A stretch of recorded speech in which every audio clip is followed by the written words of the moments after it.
Atribuciones de control.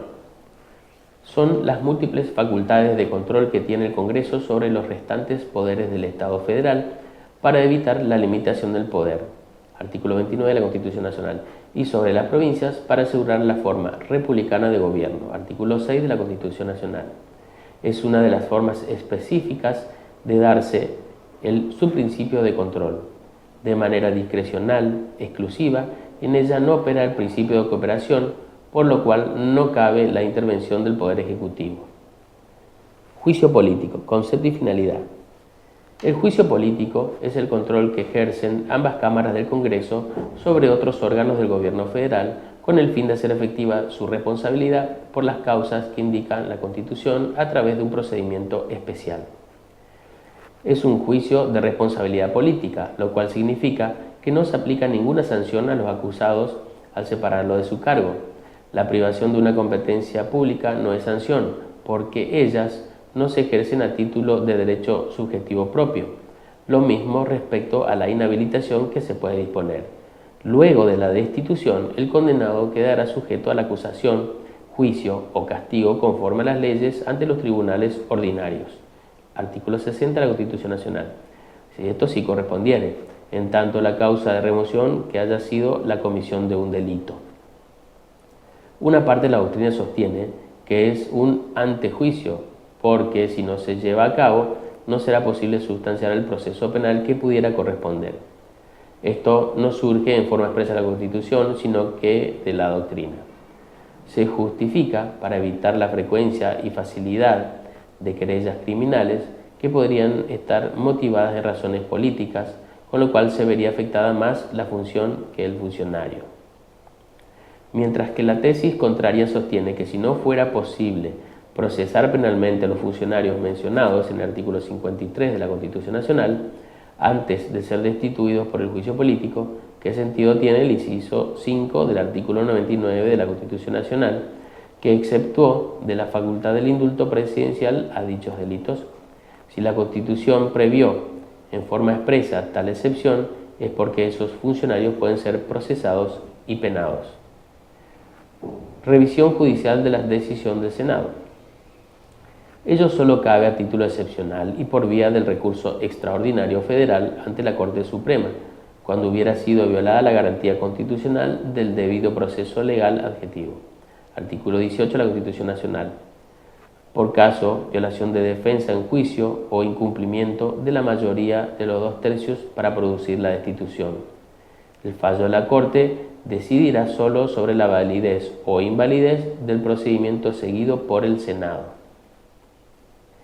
Este recurso se debe interponer ante el mismo Senado que viene a actuar como superior tribunal de la causa, y en caso de denegatoria o silencio se podrá recurrir directamente ante la Corte Suprema por recurso directo o de queja. Lo podrán interponer la Cámara de Diputados y obviamente el destituido en su calidad de afectado. Atribuciones legislativas. Dictar códigos de fondo, aprobar el presupuesto y controlar las cuentas de inversión, regulación del comercio e interprovincial, crear el Banco Federal con facultad de emitir billetes, creación de otros bancos, sellar moneda nacional y fijar su valor, fijar el valor de la moneda extranjera, postas y correos, ley de bancarrotas. Nacionalidad, naturalización y ciudadanía, concepto. Cómo los trataba a estos institutos antes de la reforma de 1994, la ley 346, jurisprudencia del caso Villalonga, Nazar, el nuevo artículo 77, inciso 12, contenido y alcance de la reforma. La nacionalidad es un concepto que se utiliza para identificar el estatus de una persona en relación al vínculo que ella tiene con el Estado. La ciudadanía, en cambio, comporta la atribución de los derechos políticos en cabeza de las personas, sean nacionales o extranjeras. La naturalización importa para el Estado conceder oficialmente a un extranjero la calidad de nacional.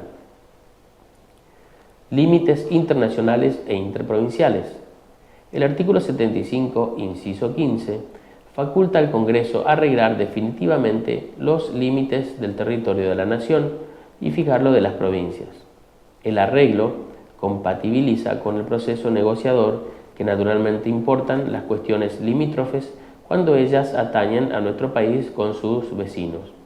Al Congreso le compete además su intervención en el proceso de aprobación o rechazo de documento que las contiene.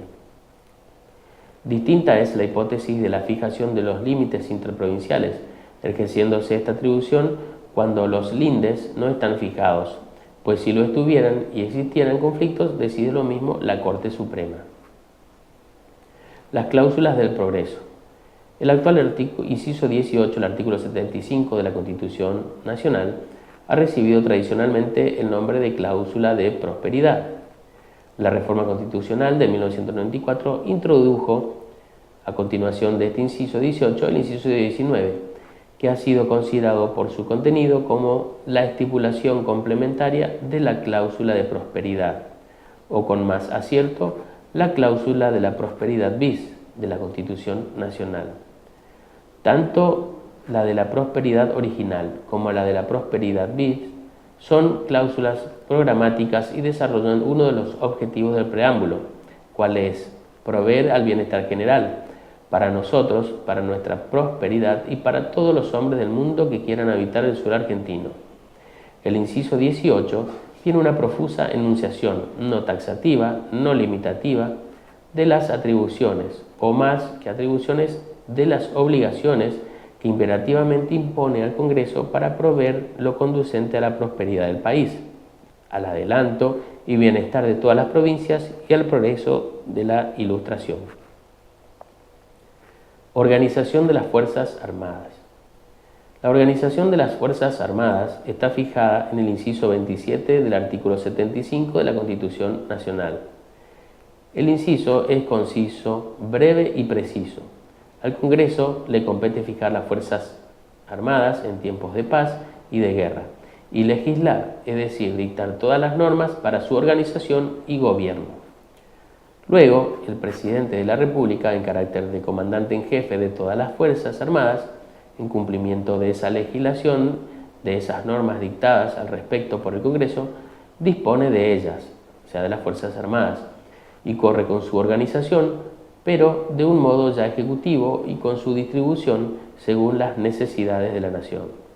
La presencia de las Fuerzas Armadas se fundamenta en la necesidad de hacer efectiva la defensa nacional, tanto en el orden interno como en el internacional.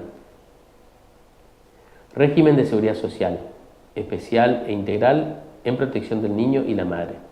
La Constitución Nacional reconoce la protección del sistema de seguridad social a los trabajadores, embarazadas y a lactantes, más allá de si aportan o no al sistema de seguridad social.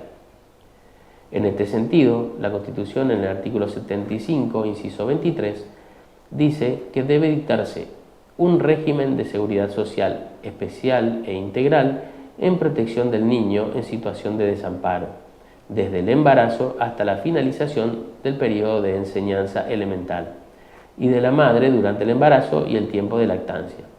Sin embargo, esto en la práctica no sucede, ya que solamente las mujeres que se encuentran registradas y en relación de dependencia están alcanzadas por la normativa.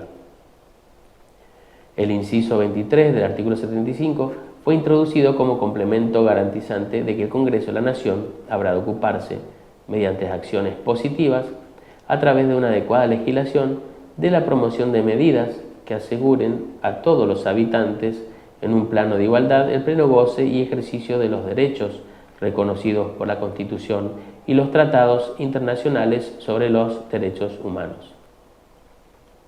Particularmente prioriza la tutela en favor de quienes, por la propia naturaleza humana, necesitan mayor protección, señalando este efecto a los niños, las mujeres, los ancianos y las personas discapacitadas.